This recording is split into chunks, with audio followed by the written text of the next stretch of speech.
Hello, everybody. Thanks for waiting while we got everything organized, and we'll wait a few more minutes just because we want to make sure everybody has a chance to log in. Hopefully it went smoothly for everybody.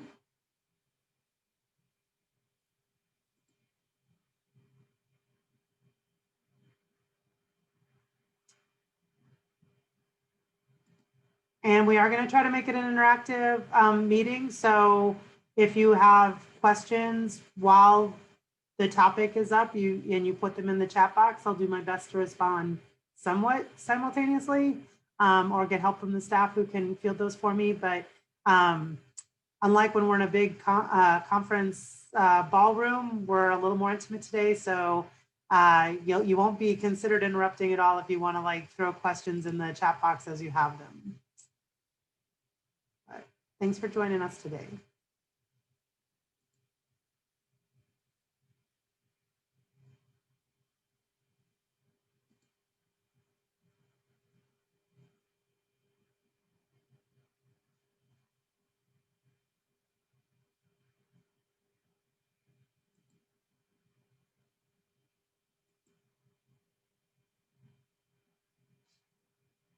And welcome everybody. We're just waiting a couple minutes to make sure everybody gets in. So thanks for your patience.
You're muted, Dawn.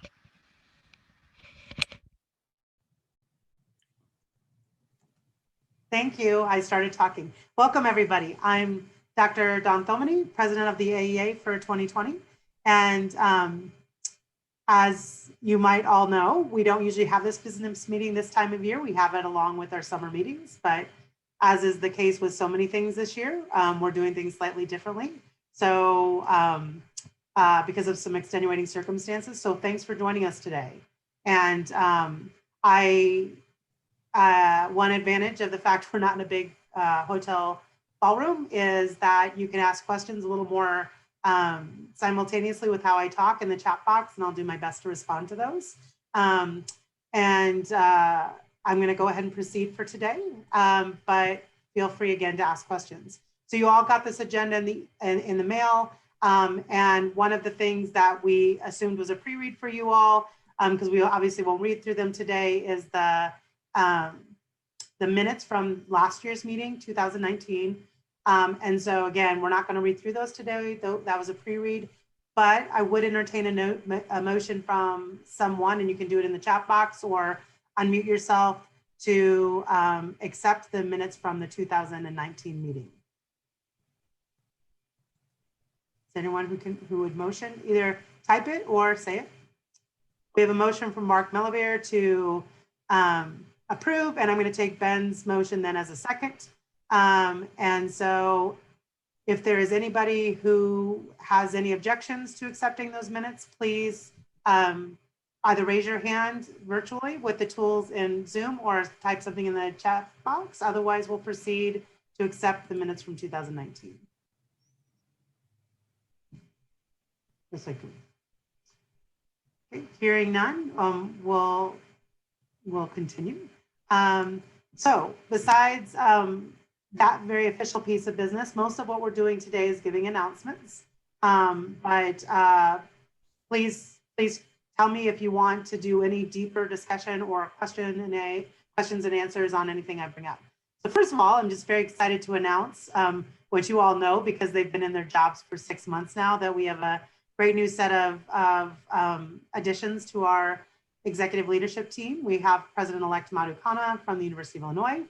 And then for our new sets of directors on the board of directors, we have Kerala Prabhatas from Arizona State University and Titus Alkusi from Michigan State University. And again, I think all of you know that because they were active in attending a lot of the section and committee meetings this summer, and we've already got them working on some great initiatives. So it's a very belated welcome to the team, but we're very happy to have them.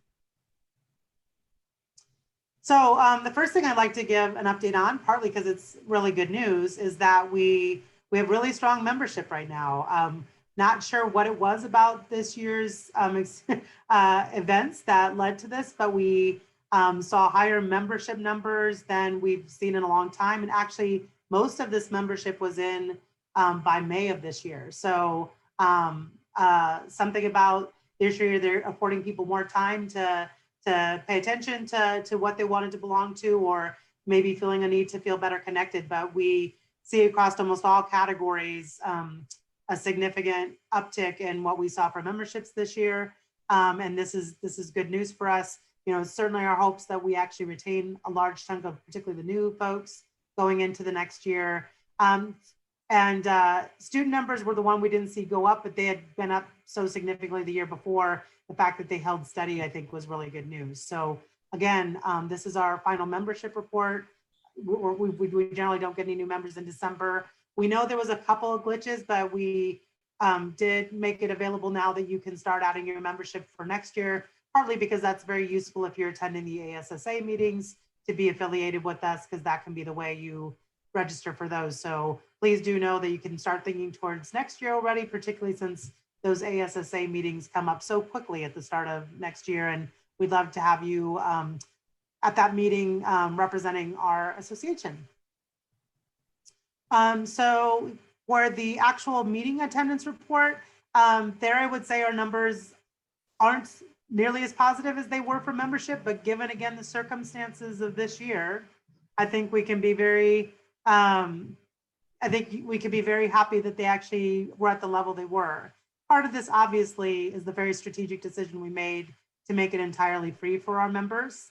And I think we've had no regrets about doing that. And you're going to see, because it also, we went for most of the costs because of good negotiations with the hotel. It didn't really cause a financial stress for us to actually make those free for folks. And I've heard from just so many people that, as unfortunate what it was, we didn't get to see each other. Actually, the virtual aspect of these meetings made it easier for a large chunk of our membership to participate. So again, as the year started, we had fully good news. We had, I think, record submissions for selected papers. So those meetings were going to be strong.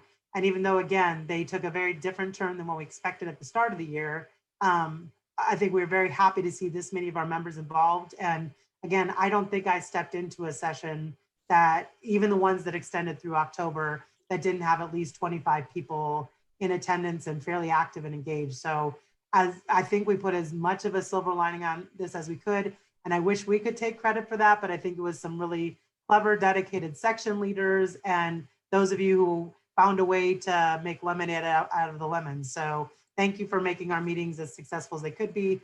But obviously, we're all hoping that next year's meetings, even though they might have a virtual aspect to them, at least some of it is in person, so we can all see each other.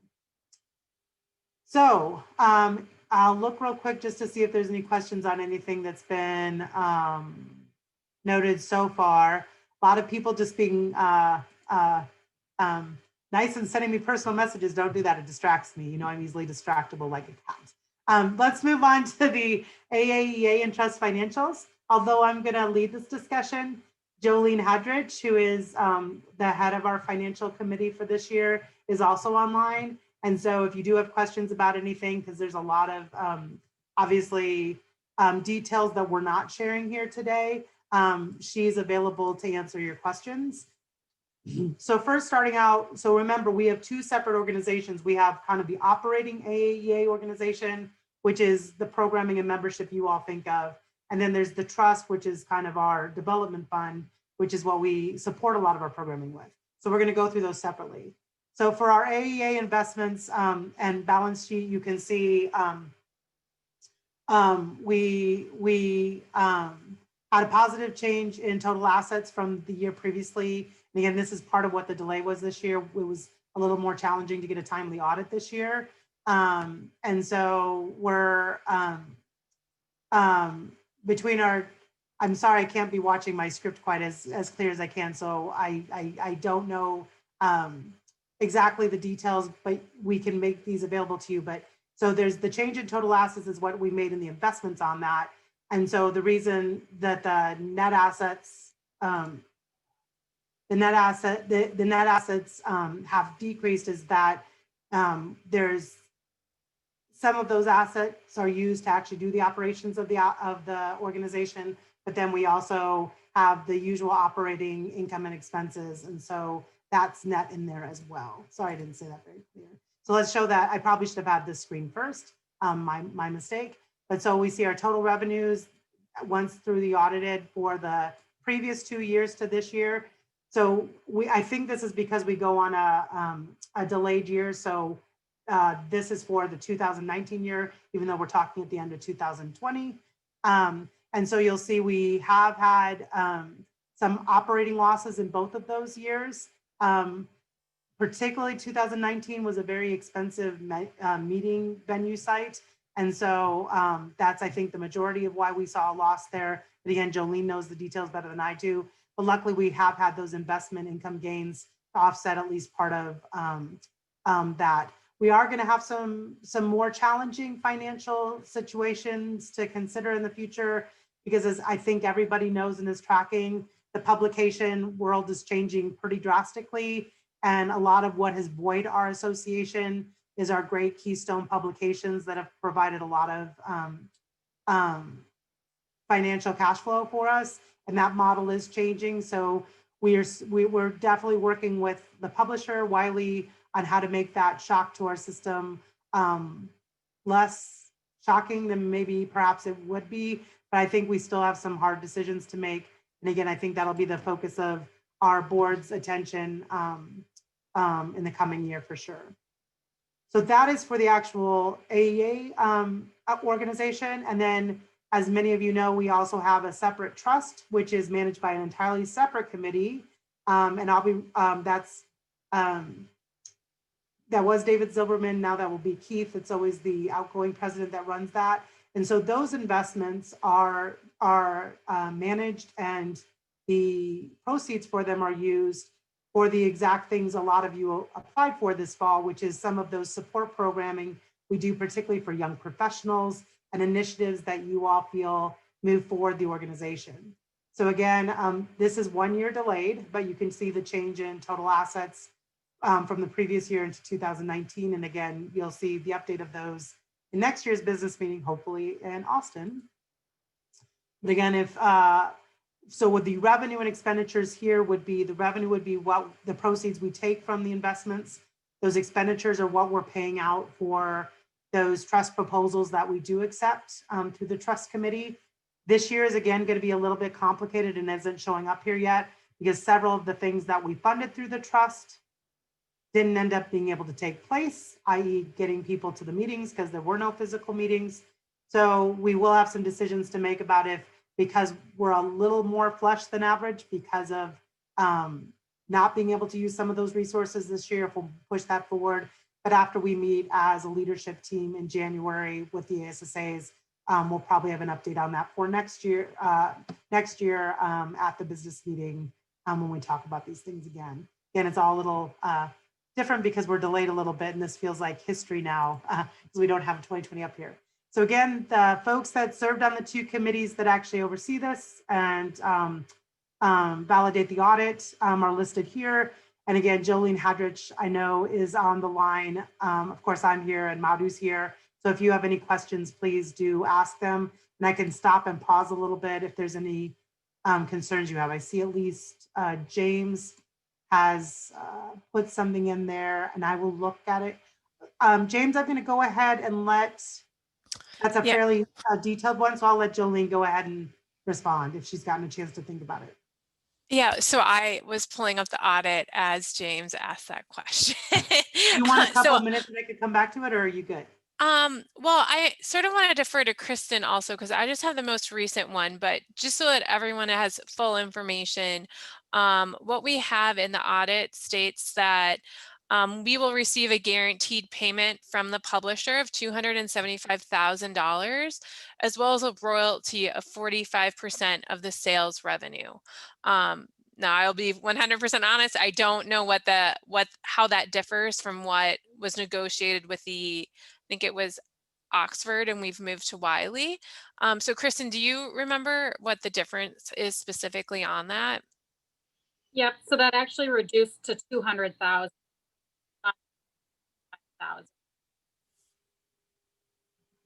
So we lost $75,000 in revenue. So to James' question, like, it's a portion of our revenue, but I wouldn't say, that $75,000 matters. But it's we know that, and we're trying to find ways to manage it. When we did meet with the auditor, one of the comments that came up was that they just really wanted to emphasize that not having a meeting this year, while we may not see it in the finances with this 2019 audit, we'll probably see it more so in the 2021 financials than the 2020 financials. So they've really encouraged us to be thinking smartly about where we are spending our money. And they said that the next 2 to 3 years would be more of a, we have to have a tighter grip on what those finances are and where we're spending that.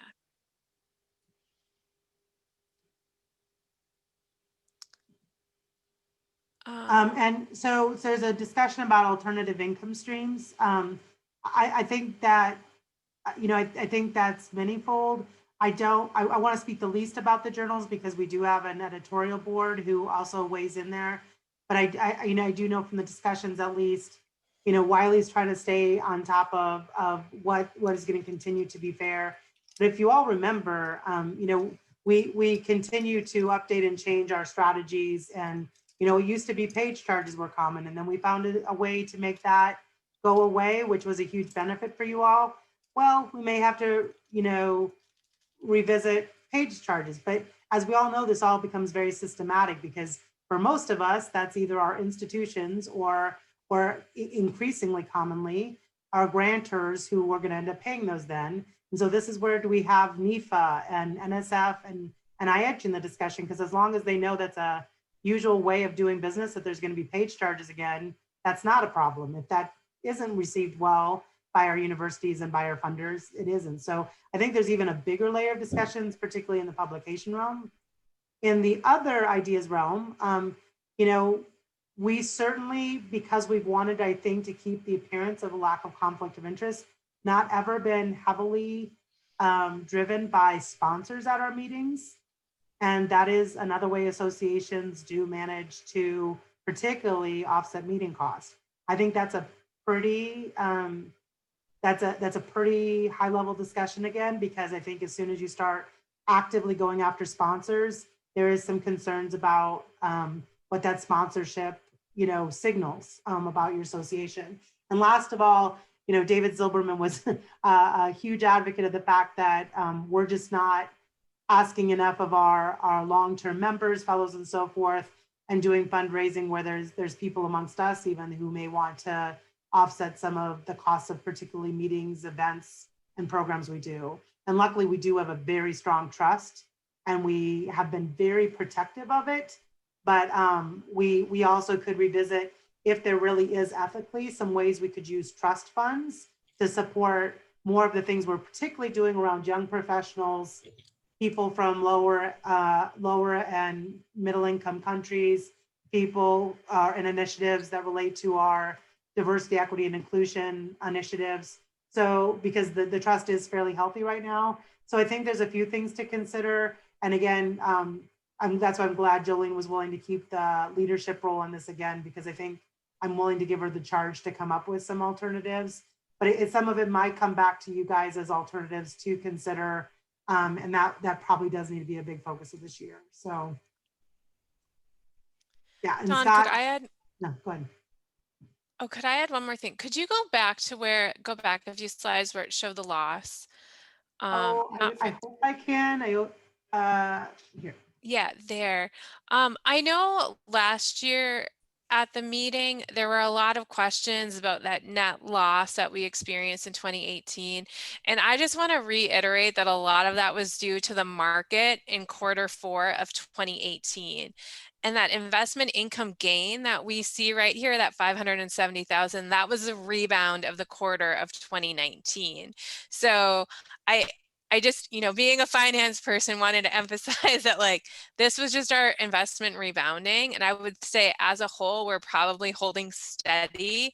It's just these numbers are showing that we're fluctuating a lot just because of the timing of when these, audits are the, year-end statements are done.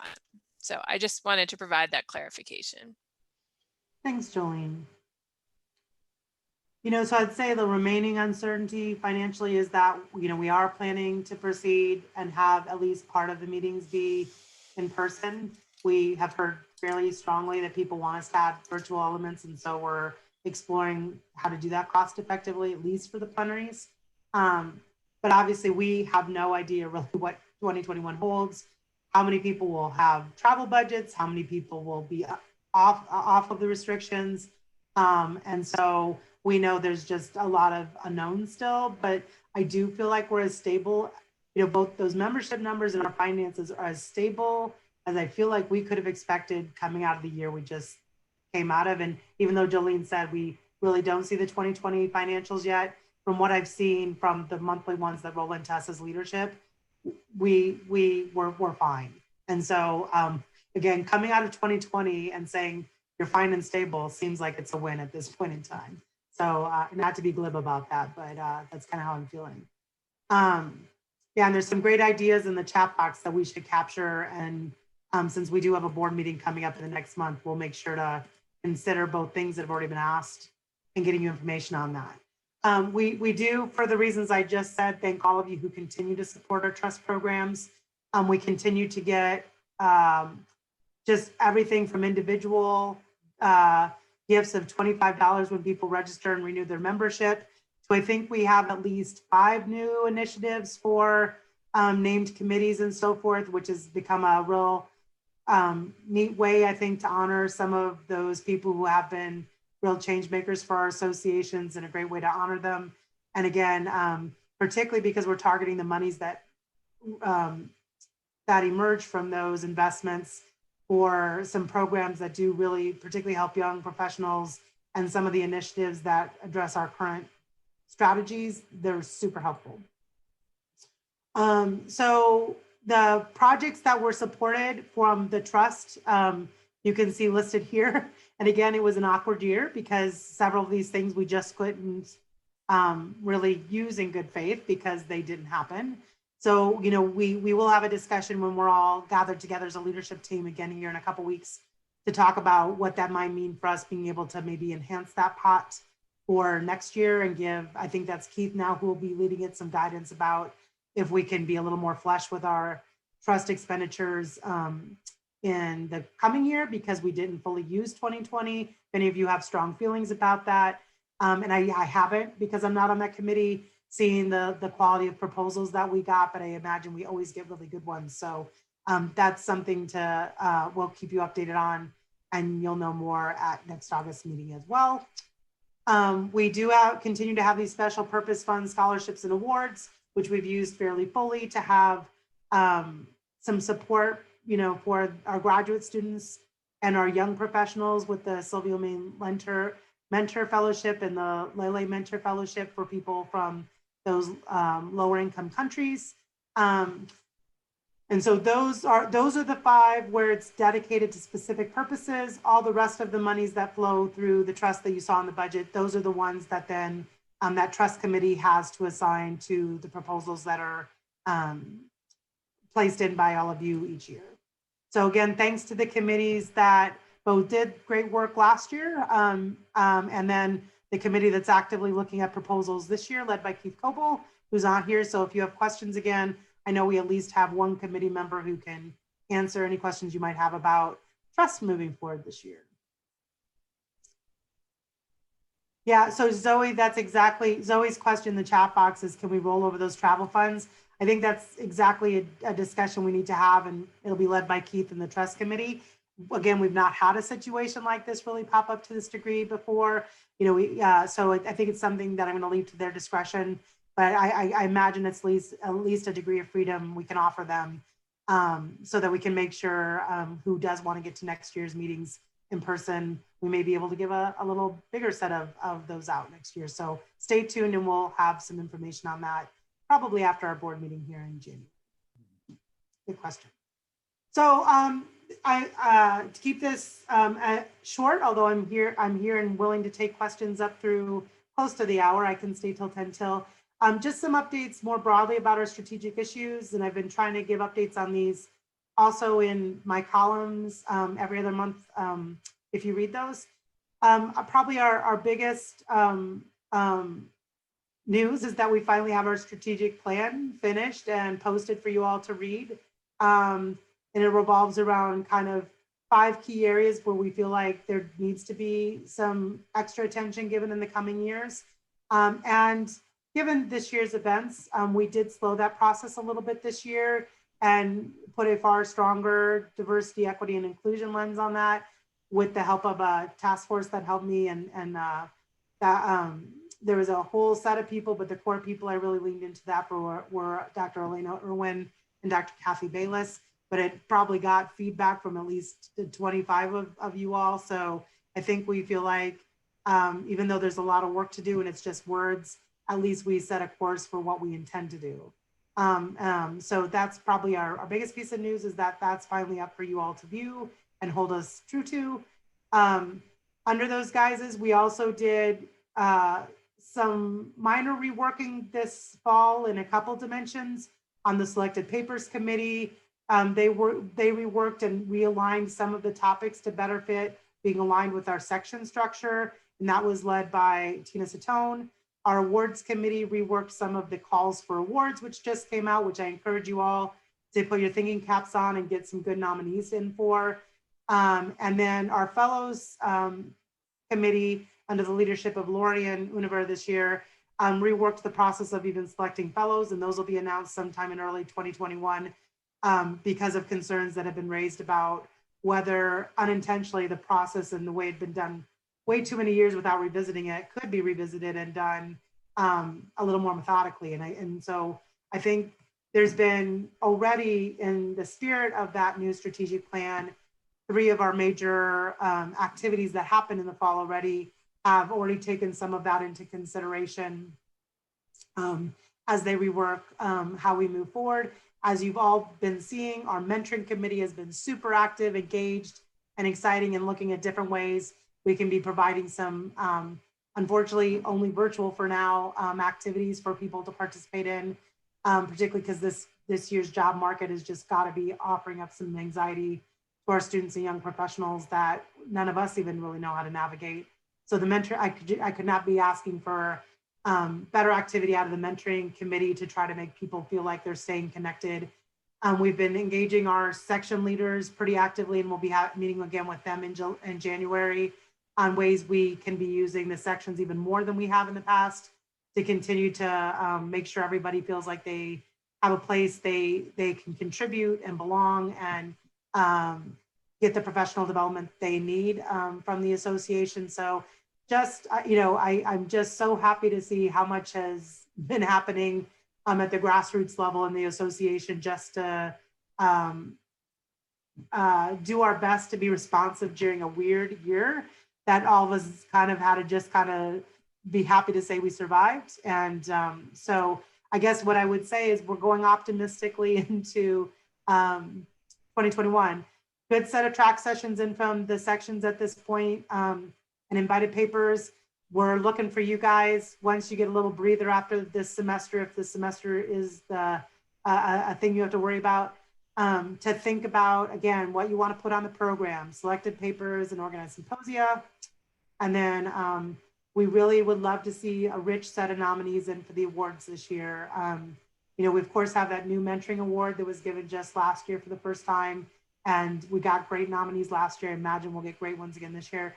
So, and I know we always get stuck in thinking of nominating people from our agency home or our department or the group we run with.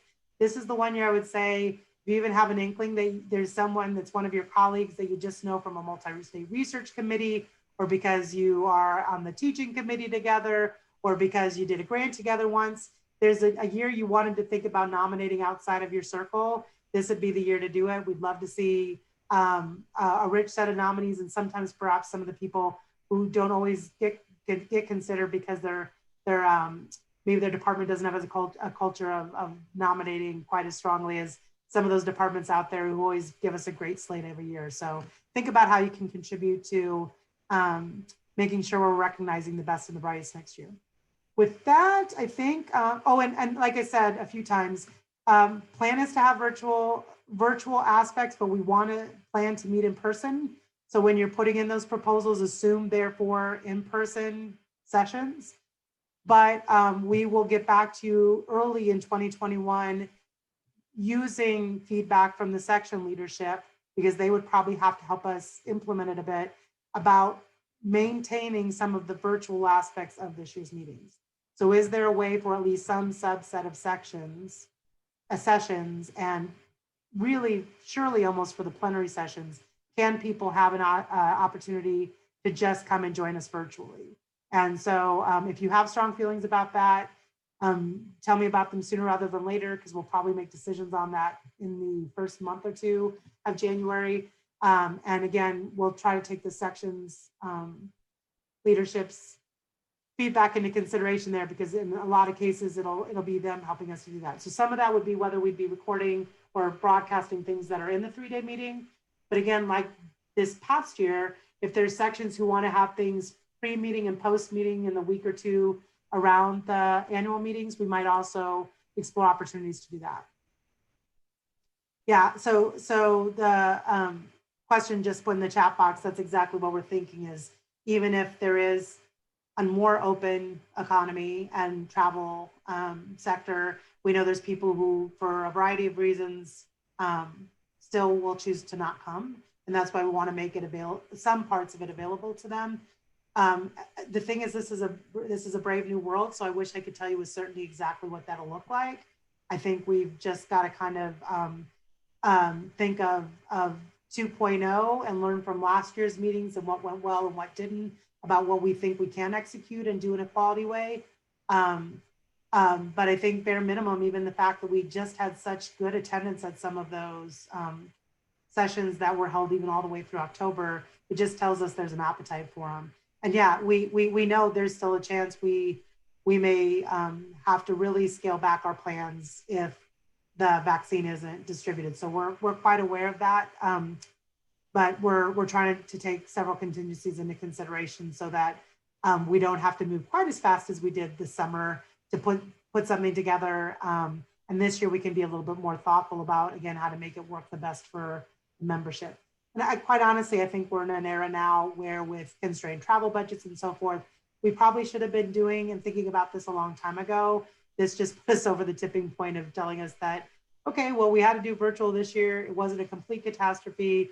What can we learn from that and figure out how to keep some parts of the way we connect with each other virtual anyway? And so that's our plan. I just wish I knew a little bit more, but and Park, I knew I knew you would chime in about the fact that this was probably a great win for you because it got all of our eyes open to the fact we can do lots more virtually than we give ourselves credit for. So, Mark, I probably should make you in charge of that task force, but I'm afraid I see that you're busy enough that you might you might get a little bit overwhelmed. But I promise you, there will be virtual opportunities for 2021.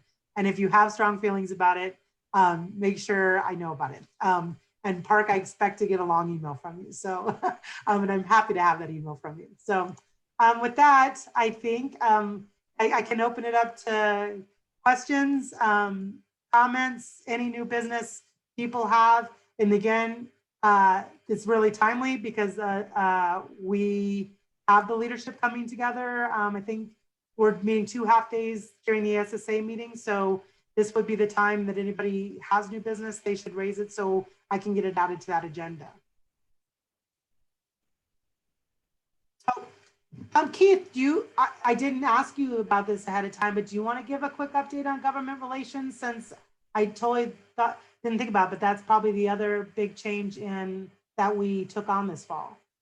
Are you prepared to talk about that, or do you want me to give an update? Real quickly, yes. Great.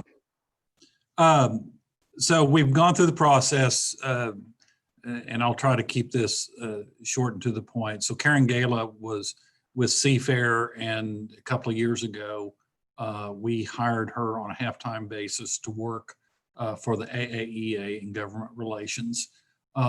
She left us to go to work for APLU in November of 2019. So we began the process of thinking through how we would move forward. Then, to be honest, COVID hit, but we have, the Government Relations Committee has now reviewed applicants for that position, and the board has agreed to hire Lowell Randall, who will begin working for us the first of the year in January. He's going to do a virtual meeting with our board during our January meetings. And so we will have him taking on many of the responsibilities that Karen had. So if you start hearing the name Lowell Randall and hearing of reports, that's the role that he is taking. So we will have a new individual doing this work for us. I think it's important for us to think about what challenges or what directions we want to send him working toward, and that'll be a part of the startup with him at the first year. But we're excited. He is working, he has worked and continues to work with various organizations. Some of them are professional societies. And so we're looking forward to this getting back on track and doing these kind of activities. Well, and I guess the other thing I would add is when I chose members for that committee this year, we know we had a particularly federal focus with that committee, and I think we will continue to have a strong focus. But I did specifically add Steve Deller, and I saw he was on, because we also realized we actually have a lot of our membership who's very connected with things going on with state and local policy as well, and that we were probably not leveraging the voice we have in those spaces. So I think we're also going to look for opportunities. And in fact, there'll be a session at next summer's meeting, it looks like, where we may even revisit the public policy education, train the trainer type of programming that we used to do in AAEA. Used to be very core to like the Farm Bill folks particularly, but we think we can be even more expansive because there's just so many places, so many of our members are being asked to weigh in on either assessment or analysis or framing of policy. We realized that was really an opportunity we've underlooked. So besides the very strategic things that, you know, the new hire that he just elaborated on will do to make sure we're using our political pressure to make sure our research funding stays strong, our data stays strong. We also realized one of the places we're just going to continue to have a voice in a realm of influence is the stronger our members feel like they're actually being resources for policymakers, so that we're in their trusted circle that they lean into and know we have value, so they take good care of us. And the last thing, I guess, Madhu, Keith, and I also got invited to have a discussion with the Office of Chief Economist, which you've all now seen as of yesterday. There was a pretty significant transition there. And they kind of wanted to give us a heads up on that.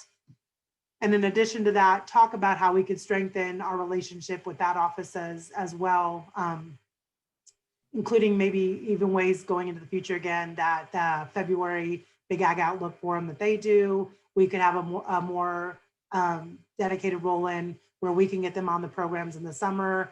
And again, even more broadly than some of the things they're commonly thought of for like farm bill analysis or the forecasts they do that flavor so many of the programs.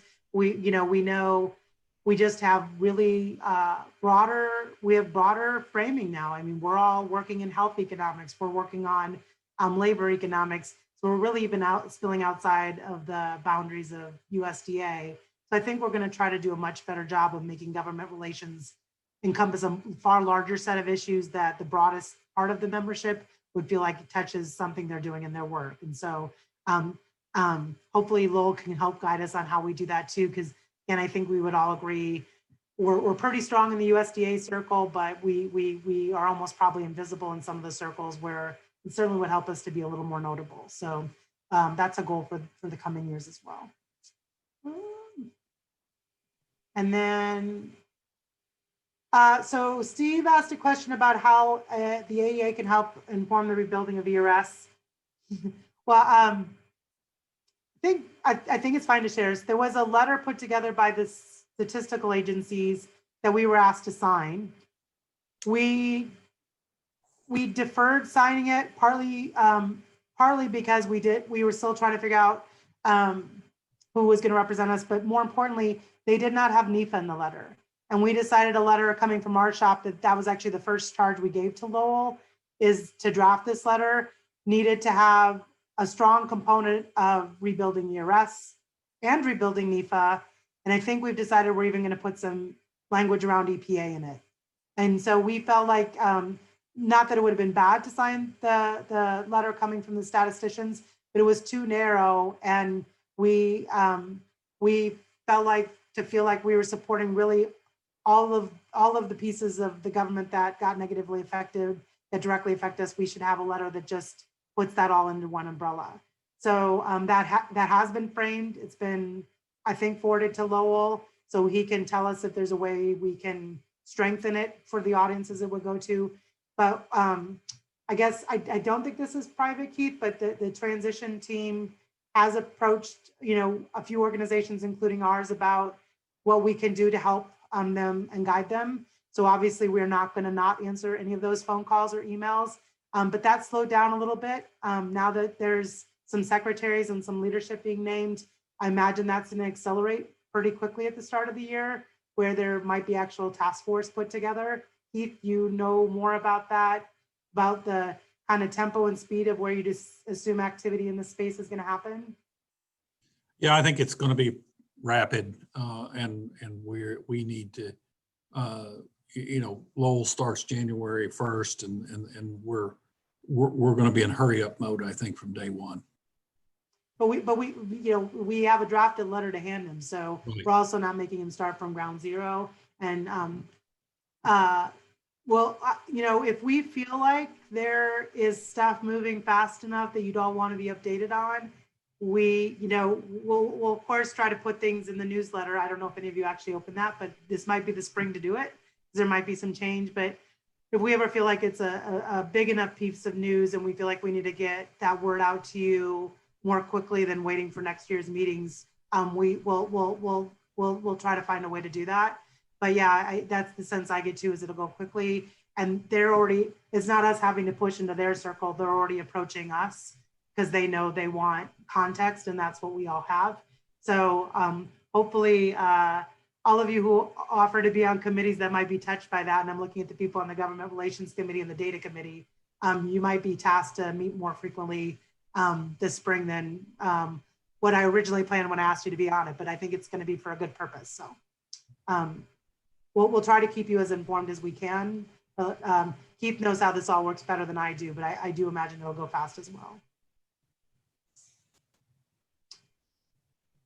But good questions. And I'm sorry I don't have great answers for all of them, but it kind of tells us what's also top of mind with you folks. So we'll make sure if there's a couple things that came up that I couldn't answer well, that when we meet as a board, we at least think about what our response is going forward, since it looks like there is some craving for information about what we are going to do and handle in a couple of spaces. So it's really useful for me to know where you guys are. Any other things that you want to bring up and you want to make sure we're telling you what we do know, or you want us to focus a little more attention on? I guess the last thing I should say, this is a small update. If you're paying attention, we have a great editor team already, but we got some, as you all know, we transition that editor team for AJE every couple of years, and we got some great applicants. So sometime in early 2021, you'll be hearing about updates to our AJE editorial board. Tim Beatty continues to work with Wiley on their potential interest in a new open access journal that Tim and a task force is taking leadership on. Our AETR journal on teaching and extension resources has had a great year. They were in the right place at the right time for people who are having to try to figure out quickly how to pivot to an entire different way of doing teaching and outreach. And so that journal has been really well used this year. And then of course, as you've seen, Choices has just done a stellar job of being super timely with some issues. And both AJE and AEPP have got special issues out on topics that are really current and really relevant. So I could not be happier with how seriously people have taken making our association look like we're giving really timely responses. In addition to those publications, Jason and Keith led a cast report this summer on COVID responses to supply chain. So I just don't think our membership could have done a better job this year, being in the public eye. If you see the members in the news, our people are going to be being tapped to talk to all the way from the local to the national and international level. So I just couldn't be happier with how you all have responded to making sure you're relevant for our stakeholders. And Zoe, you're just trying to make my head explode. But is there a way we can provide research to support federal COVID relief? I think that goes hand in hand with the discussion of how quickly the new leadership of USDA and probably mostly USDA do address us and get us in the circle of influencers about how they want to move forward.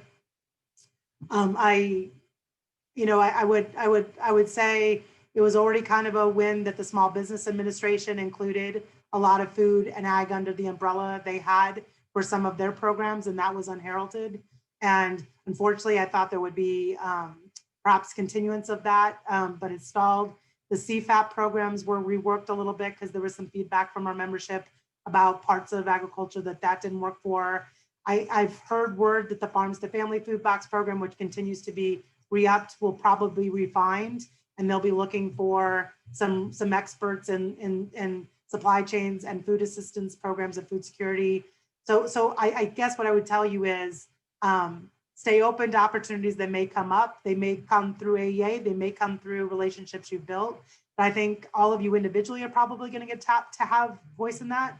And I think where the association has chances to, we will move as fast as we can, and we will reach out to you if we feel like there's places we need more support. So if anyone else has anything to add on that, I think that's kind of the right role for AAEA to be posed in this.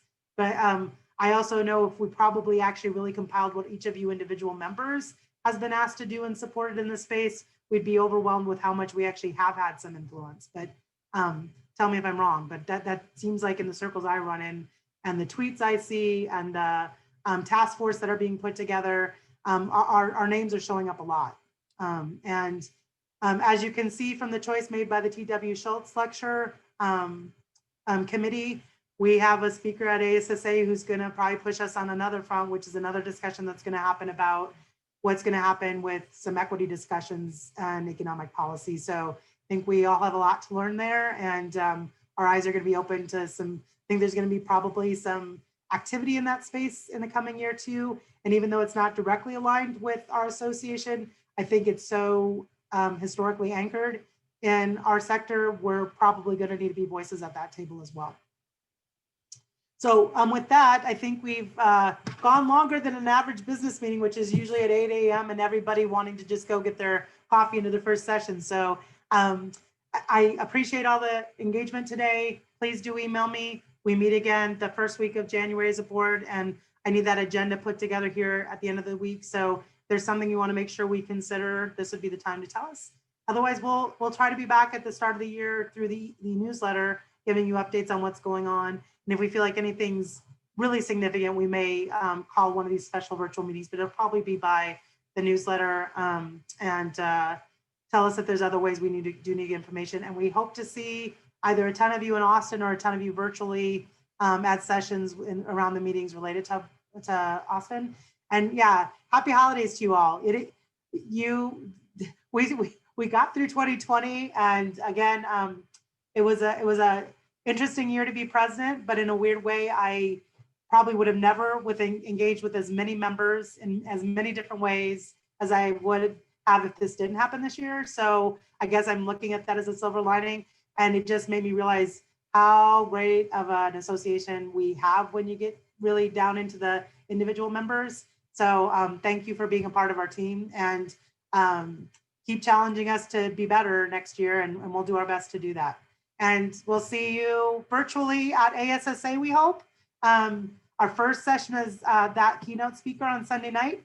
So Sunday, right after you get through the new year, we'll be hosting a session at ASSA. And then I think we have 5 organized sessions on Monday and Tuesday following that. So please join us there if you can. It's the easiest year to make the ASSAs ever. So see you soon, and happy holidays.